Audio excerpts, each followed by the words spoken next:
Two people can earn the same salary, live in the same city, and start from almost the same place. 10 years later, one of them feels calm. Not rich in a loud way, not flashy, just calm.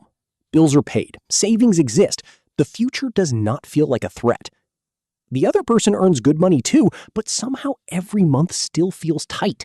The apartment is nicer, the phone is newer, the car payment is heavier, and the pressure never disappears. So the question is not only how much money do you make, the better question is, what does money do to your behavior? That question sits at the center of The Psychology of Money by Morgan Housel. And what makes this book powerful is that it does not treat money like a math problem only. It treats money like a human problem. Because money is not just numbers on a screen. Money's memory, money's fear, money's ego, money's family history. Money's what your parents argued about. Money's what your friends show off. Money is what you think will finally make you feel safe. And that is why smart people can make terrible money decisions. They may understand interest rates. They may understand investments. They may understand business. But if they do not understand themselves, the numbers will not save them. Imagine a man named Daniel. Daniel is not poor. He has a decent job, a growing career, and people around him would say he is doing well. But every time he gets a raise, his life expands to swallow it. At first, he upgrades small things. Better restaurants, better clothes, a nicer apartment. Then he starts comparing himself to people online. Someone from school bought a new car, someone from work is traveling every month, someone younger than him looks richer than him. Daniel does not say, "I am jealous." He says, "I deserve this." And maybe he does, but that sentence becomes expensive. A raise that could have created breathing room becomes a new monthly payment. A bonus that could have built a cushion becomes a luxury weekend. A good year becomes proof that he can spend like the good years will last forever. Then one day something changes. The company slows down. A client disappears. An emergency arrives. And Daniel realizes he was not building wealth. He was building a life that needed everything to go perfectly. That is one of the deepest lessons of this book. Wealth is what you do not see. You see the car, you see the watch, you see the holiday pictures, but you do not see the savings account. You do not see the debt. You do not see the stress behind the image. The person who looks rich may only be showing you what they spent. The person becoming wealthy may look ordinary because they are keeping options hidden in quiet accounts. The first big lesson is simple. Behavior beats intelligence. A genius who cannot control impulses can end up broke. An average person with patience, humility, and consistency can become financially secure. This is comforting and uncomfortable at the same time.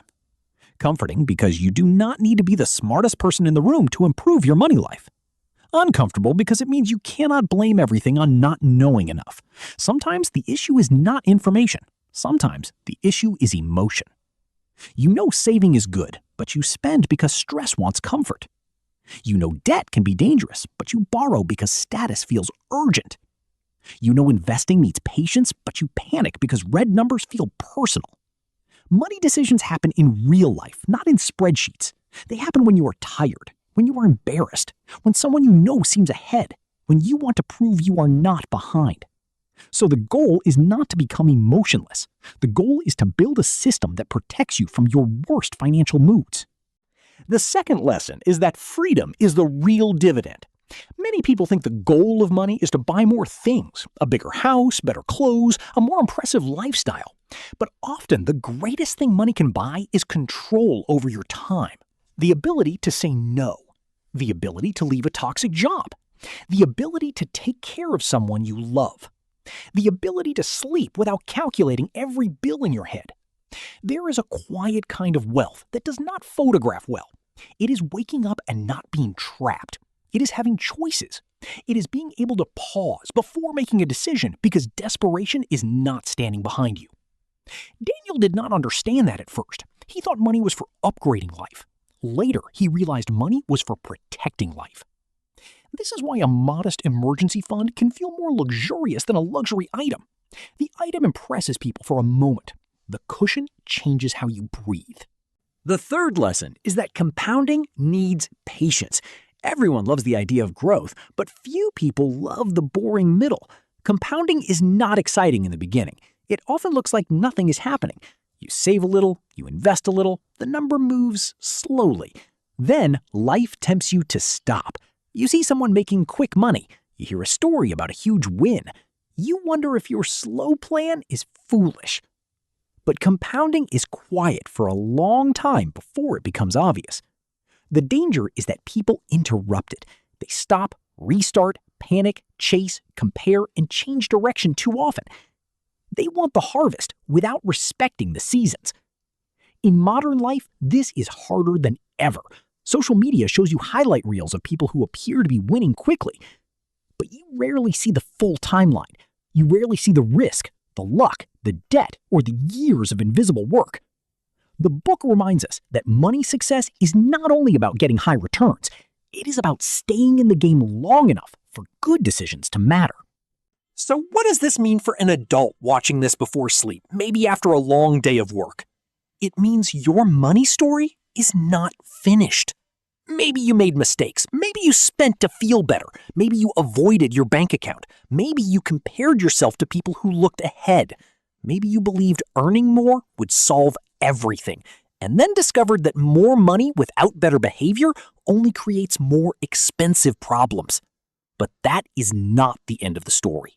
You can begin with one quiet decision. Keep a little more than you spent. Create space between income and ego. Stop confusing looking rich with becoming free. Respect boring progress. And most importantly, understand that money is not just about becoming wealthy. It is about becoming less fragile. Because the best financial life is not always the loudest life. Sometimes it is the life where you can breathe. The quiet takeaway is this. You do not need to impress everyone with your money. You need your money to protect the person you are becoming. If this lesson changed how you see wealth, save this video for the next time money starts feeling emotional.